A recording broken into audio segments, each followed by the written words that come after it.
Muito bem, no programa de hoje eu estou recebendo um grande amigo aqui, faz horas que não... É só a gente ouve falar nele nos jornais, meios de comunicação, assim como ele ouve falar da gente também por intermédio dos meios de comunicação. Mas é importante esse contato, essa forma afetuosa como a gente se relaciona, isso que é o que vale mais do que qualquer outra coisa. Carlos Fetti, obrigado pela tua presença, Carlinhos. Grande prazer estar contigo, Silvio.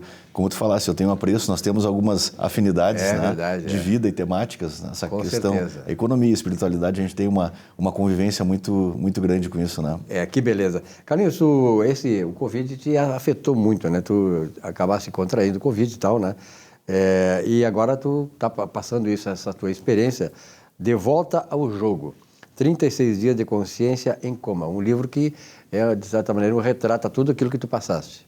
Silvio, em 2021, eu fui parar na Secretaria da Saúde do município com o Dr. Mauro Esparta. Uhum. No dia 28 de janeiro, eu me contaminei com aquela cepa P1 que veio de Rondônia, né? Uma cepa violentíssima que até foi uma pessoa da secretaria que teve no aeroporto, acabou se contaminando, fez o PCR no dia, não me avisou. Eu fiz uma reunião com essa pessoa. No outro dia eu comecei a sentir os sintomas. Dia 8 de fevereiro eu fui para a UPA da Zona Norte, tudo pelo SUS, né?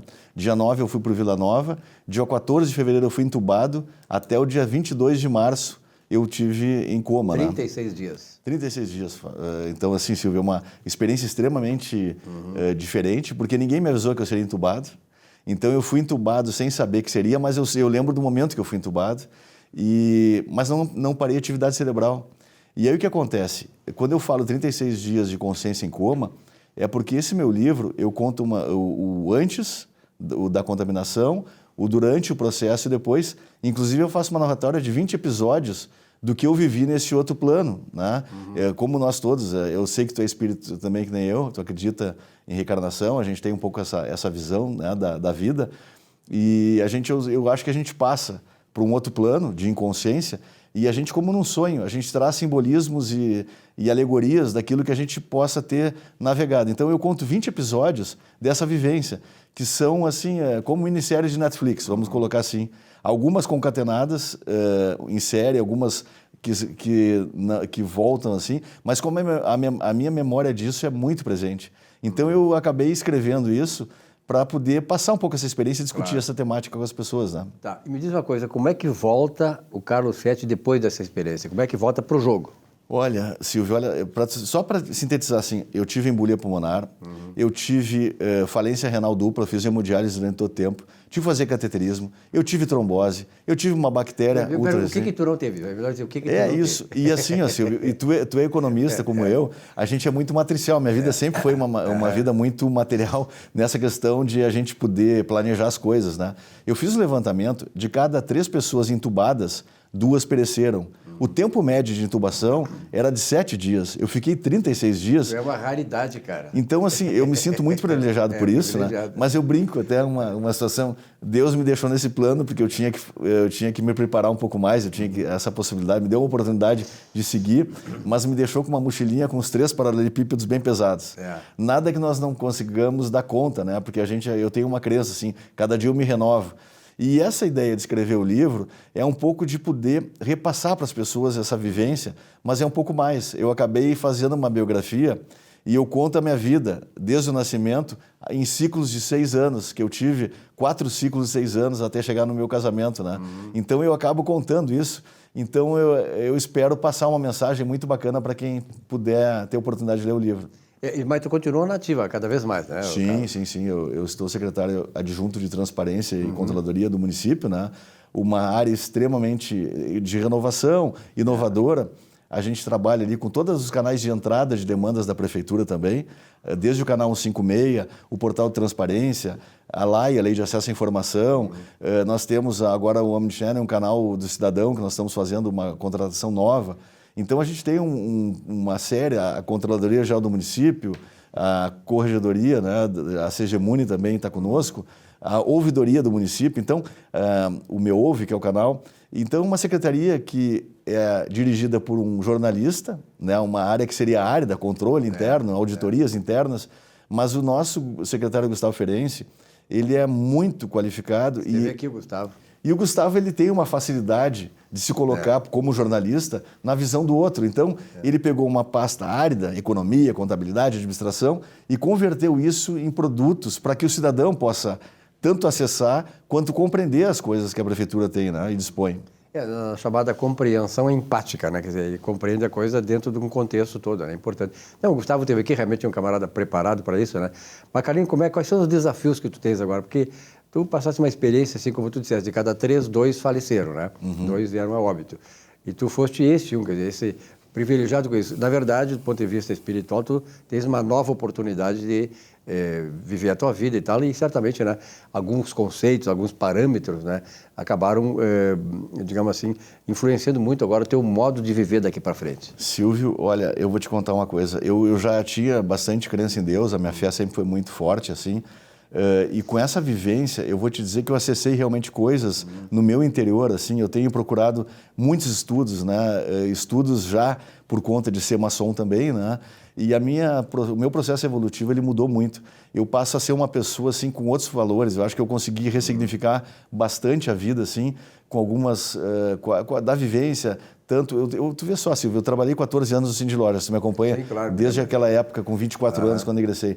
Depois eu passei um período e vou para a gestão pública, meu 14º ano de gestão pública. É a minha 7ª área pública, tu imagina assim.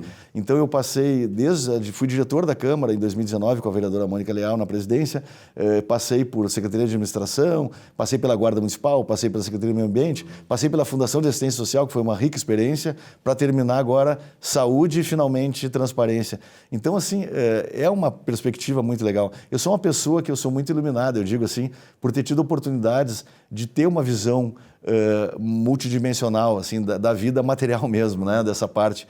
E acho que essa experiência, ela me trouxe um legado, assim, de vida, que é poder ser mais, humanizar mais ainda o meu aspecto pessoal, assim, né.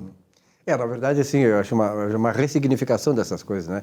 E é bom que tu fale essas coisas, porque nós estamos num processo todo político no Brasil digamos, de destruir esses valores que são naturais do ser humano, né? O ser humano tem isso é inato do ser humano, essa questão que tu fala aí nós temos uma questão da gratidão, da afetuosidade, né, do querer o próximo, de amar o próximo e tal. E me parece que nós estamos no Brasil vivenciando um processo todo de degradação desses valores. Quer dizer, e isso impacta muito uma pessoa como tu, eu também me considero assim espiritualizado, porque na verdade nós estamos saindo daquilo que é da natureza humana. Nós estamos contestando a nossa própria natureza. E isso só pode nos levar a uma infelicidade. Silvio, tu pegasse o ponto assim que para mim é muito importante. A gente hoje vive um conflito de ideias, assim. A gente tem uma necessidade, não sei. Existem pelo menos alguns atores sociais assim que têm essa crença de que a desconstituição de valores, né, morais mesmo, de pré-existência familiares, morais, de ética, isso realmente fere muito. E eu acho que prejudica muito a evolução da humanidade e confunde principalmente aquele mais jovem, aquela população que é o nosso futuro. Eu vejo esses conflitos muito ruins, assim. A gente acaba entrando em discussões inférteis, discussões assim, que são contra a vida, contra princípios que a gente tem que ter como ser humano, né? Então, evidentemente que num momento como esse, vendo as coisas como nós estamos vendo, isso mexe muito conosco. A gente tem a necessidade de sair um pouco, se colocar um pouco para fora, para exatamente, quem sabe, ressignificar um pouco isso, ajudar um pouco.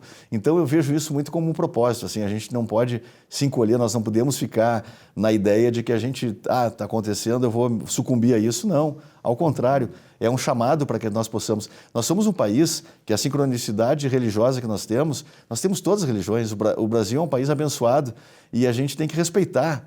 E a gente percebe que, a começar por isso, a gente tem essas divergências e elas acabam no campo religioso, intolerância, e eu acho que nós temos que realmente usar a nossa natureza, ela é uma natureza de afável, de se relacionar bem com os outros, e a gente tem que produzir essas coisas. Por isso, assim, eu só tenho um sentimento para lançar esse livro, né?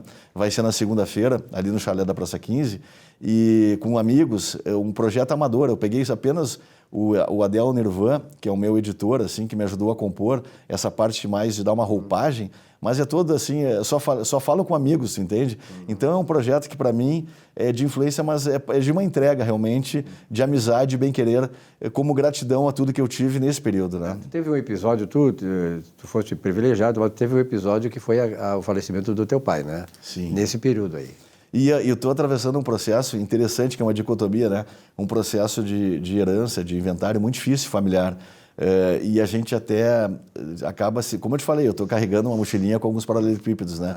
Esse é um elemento que para mim está fazendo muita diferença, porque o meu pai faleceu, eu estava em coma. Eu fiquei sabendo do falecimento dele. Segundo a minha mulher, no dia que eu saí do coma, eu quis homenagear meu pai sem saber de nada, né? E também, mais que isso, a minha filha viajou para 5 dias depois do falecimento do pai, me representando como preposta, uma menininha de 26 aninhos na época ali, e eu disse, ela vai me representar, tem que cuidar um pouco, porque infelizmente a gente tem uma família e, como todos nós, quando o assunto é material, é recurso, negócio, dinheiro e tal, acaba tendo um caminho assim. Eu estou muito chateado com isso, mas não abro mão de um legado familiar que nós temos, que é uma propriedade rural, e a gente está realmente buscando uma reparação, né? Minha irmã e eu somos uma das unidades familiares do meu pai, e a gente, enfim, está passando por um problema, mas faz parte da vida, a gente tem que saber levar isso, né? E qual é o teu projeto futuro agora? Eu sei que essa questão de tu estar lá na Secretaria de Transparência como secretária adjunto, ela te envolve muito, né? Porque a prefeitura dá um envolvimento muito grande de quem é executivo da prefeitura, porque é ali que se resolvem as questões, né? É ali que chegam os problemas e chegam ali, de fato, os focos em que vocês têm que atuar para resolver.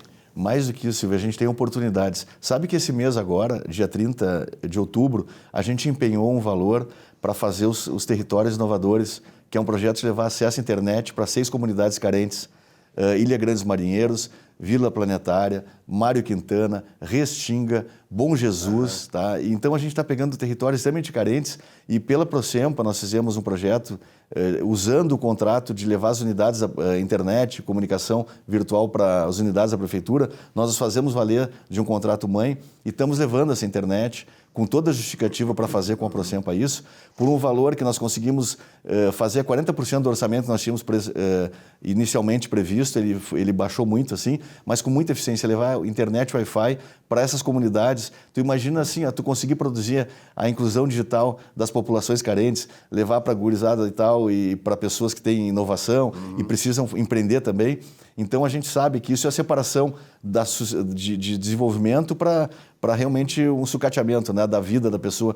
Então quando a gente consegue fazer um projeto como esse, isso são elementos que nos dão o tônus para seguir. Não só apagar incêndio, tratar os problemas, mas conseguir com proatividade oferecer alguma coisa. Esse projeto foi feito e nós conseguimos pela transparência estar conduzindo esse projeto. Fico muito honrado disso e são esses fundamentos que movem a gente a querer prosseguir, né? Na verdade, esse tipo de preocupação, o Melo, a gente conhece o prefeito Melo, né? O prefeito Melo é um cara que tem muita sensibilidade, ele é um cara que conhece como ninguém, né, a prefeitura de Porto Alegre. Talvez lá atrás o João Dib fosse essa pessoa que, assim como o Melo, de certa maneira são contemporâneos, o João Dib era um cara também que conhecia Porto Alegre na palma da mão. O Melo conhece, tu fala o nome de uma rua, ele sabe onde é que fica. Né? Então ele passou para a prefeitura, ele traz para a prefeitura de Porto Alegre essa sensibilidade, esse projeto inclusivista, né, de comunidades como essas aí, que, de certa maneira, vão ter a oportunidade, através dos seus filhos, dos seus netos e tal, de mudar de vida, né? Isso que é uma prefeitura, isso que é o poder público, a maior função do poder público é exatamente isso, oportunizar que as comunidades que são mais alijadas, marginalizadas, possam ter o seu espaço também para crescer. Eu acho que esse olhar, quando a gente tem um líder que é bem posicionado, ele consegue comunicar bem, porque o planejamento estratégico, o principal fundamento é a comunicação. Não me diga outra coisa, né? Então, se ele consegue, os seus liderados, eu me considero uma pessoa que me guio muito pela visão do prefeito, a gente acaba conseguindo seguir aquilo que ele faria se estivesse na posição da gente como oportunidade. Então, eu fico muito satisfeito em poder recepcionar um pouco essas coisas, o conhecer, né, privar da relação com o prefeito, que é muito importante também, e poder, então, desenvolver coisas que são motivadoras, né? A gente conseguir fazer entregas é uma coisa espetacular nessa linha que tu falasses, né? Com certeza. Carlinhos, tu tem uma experiência muito grande de entidades como o Cindy Lojas, nós nos conhecemos lá, tu era do Cindy Lojas. E como é que tu está vendo o desenvolvimento do comércio em Porto Alegre? Nós temos agora a valorização de vários lugares, por exemplo, o 4º distrito, né? A Zona Norte e tal. Então, Porto Alegre, e aqui, sem falar, né, nós nos conhecemos antes do gasômetro, aí, de todo aquele anel do Rio aí, que hoje está fantástico. Essa semana fui aqui no Pontal de bicicleta, eu fiquei deslumbrado. Como se estivesse em Recife, no Nordeste, naquelas praias maravilhosas, o contato com o Rio que nós temos hoje. Porto Alegre cresceu muito, né, de 20 anos para cá. Tu sabe, Silvio, começando pelo teu início do questionamento, o comércio, o varejo em si, é uma atividade dinâmica. Nós pegamos a década de 90, quando a gente teve a globalização, uma grande transformação, sem contemplação. Aquelas empresas que não tinham o eixo de gestão, familiares, com vícios, elas acabaram sucumbindo, né? Houve o turnover, ele aumentou muito. Cerca de 25% ao ano, realmente é muito significativo isso. A atividade, nós temos em torno de 16 mil lojas em Porto Alegre, né? E essa uma variação de processo, ela realmente acabou impactando muito. E isso que a gente está vendo com o Quarto Distrito, com o Caldeira, enfim, com todos os instrumentos de mobilização de startups, de desenvolvimento empreendedor, isso tem uma tendência muito forte de acabar se amplificando e potencializando uma revisão, mesmo que seja de um varejo mais tradicional, por uma inovação, multicanal, enfim, outras formas que a gente tem hoje de relacionamento com os clientes, né, com o público. Mas essa promoção, a gente tem esse rio espetacular e na vinda para cá, eu estava comentando até com a pessoa que estava, o motorista estava trazendo aqui, e a gente olhando assim, em perplexidade, que é uma cidade maravilhosa. É verdade. A gente pode comparar um pouco ao Rio de Janeiro, nós podemos comparar com regiões litorâneas. Ainda sem a violência do Rio, tomara que não chegue aqui. Isso é o aspecto que nós temos que realmente tentar não perpassar, mas muita felicidade com isso. Acho que Porto Alegre está num processo evolutivamente positivo, né? Carlinhos, muito obrigado pela tua presença aqui, virá mais vezes, eu acho importante um papo contigo, até porque tu desempenha um papel importante na administração municipal. Um grande abraço, parabéns e sucesso. Prazer estar contigo, Silvio, eu agradeço a oportunidade. Muito obrigado. A você, telespectador, obrigado pela audiência, uma boa semana de trabalho para todos vocês. Na semana que vem, um novo encontro. Até lá.